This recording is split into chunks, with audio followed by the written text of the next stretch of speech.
picture. I think I've sent you that. Angel and I go back a long ways. And what's even better is now he lives in Dallas, so I can maybe go see him. That's Yankee land for Houston. That's okay. But Angel has been a friend. And a lot can be said. You know, we meet and greet and hang out and do things with a lot of folks. But a friend is someone, I think, that when you see them and you talk to them, time doesn't mean anything. And it was just did my heart well to see he and Paige, and I love them, and they mean a lot to me. And he's going to share a few minutes with us. Would you give a good hand clap for Angel BUA?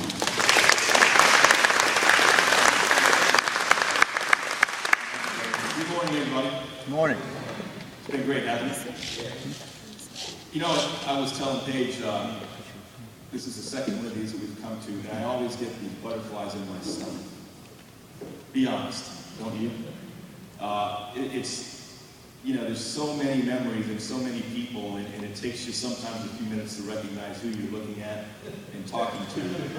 But then once you do, you start to reminisce about all those wonderful things that we all remember about BUA and friendship.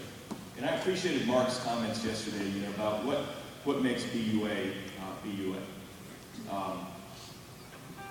I was thinking the other day, when Robin asked me to speak, I thought, my first question was, why is she asking me to speak? And then I kind of panicked a little bit and thought, okay, you got this room full of folks that, you know, many of us to this day look up to in a remarkable way. And what do you say to a group like this? And I started thinking about what it must have been like when Dr. Jamie and others first began to think about the vision and dream for BUA, and what that conversation was, and who the people were. I'm sure Dr. Davis, Dr. Jacoy, you all probably know what those look like. I've never heard that story, but I imagine that there was a level of anxiety and a level of a huge level of faith to say, God, we feel you're calling us to this, and we really don't know what you're going to do, but we're going to step out on faith. I wonder what that conversation was like. I wonder who the people were in the room. I wonder what their first prayer was about. But you know, there's probably one thing I'm pretty sure of, and that is that, like you, probably the last thing on their mind was our face and our name. For me, at that time, if I have the math right, I was about 8 years old when BUA started. And I know for a fact that in the back of their mind, they didn't know that there was an 8-year-old kid who 8 years later would come to know the Lord, and 2 years after that would be walking the halls of BUA. You remember your first day at BUA? I remember mine. Some of you I've heard had the same experience. You know, we didn't have Google and internet back then, so there was no type in BUA and see what's happening. I went to BUA sight unseen.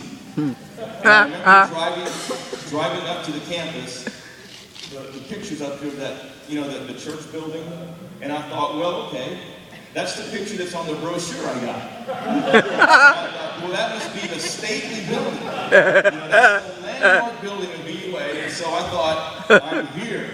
And then I started asking the question, where's the rest of it? And realized that that was pretty much it. But I was at BUA. I came to BUA because my youth pastor said, if you want to study the Bible, that's where you need to go. And I didn't question it. I asked myself often, would I have done it all over again? It's kind of an unfair question, because you make decisions based on where you are in life. Probably so. But I remember thinking to myself, okay, I really don't know what to expect. Plus, I was from Miami, Florida. There was a level of culture shock there as well. I went to register for my classes, and there was a sweet lady who was our registrar. If you say her name, I'll recognize it. Barbara Adair, thank you. And I honestly did not know what in the world she was saying that day that I registered for classes. She had such a southern accent. And I remember her being very nice, and so I thought everything must be okay. I know she's being nice, and I think I'm starting classes in a few days, but I just don't know how she's being nice, because I don't understand what she's saying. Of course, we all remember those dorm meetings with Mr. Burgett. Amen. The first night I met him, it was in January. I went to school that semester because I had to stay home and raise some money, save some money to go to school. And got there, it was a cold January night, and he called the dorm meeting with the men. We're all huddled in the hallway in the dorm, and he asked everybody to introduce themselves, and got to me, and I said, my name is Angel De Leon from Miami, Florida. And he got that puzzled look on his face. And he said, your name's Angel? I said, yes, sir. He goes, well, I'm going to tell you, young man, you better be an angel. And that little laugh he had. And I thought, well, that's the fine how do you do. You know, I just walked on my first day, and this fellow's already got it out for me. But that was okay. If you were around BUA long enough, you know that that man had the patience of Job. And the stuff that some of us can be in jail about today, that he was gracious about. I did see this as an opportunity to unload some burden. I've been carrying this for 27 years. You can.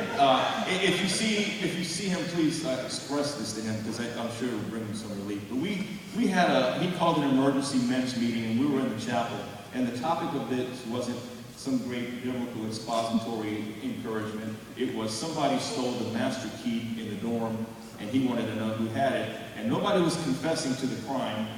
And he went on to tell us about how, one day we would regret it, and one day we would call him from a payphone when life had just gone awry for us. And it was that issue that was his talk, basically. And I remember sitting in that dorm meeting, sitting next to my friend Tim McGee. I'm sweating bullets. And so this is a chance to kind of confess.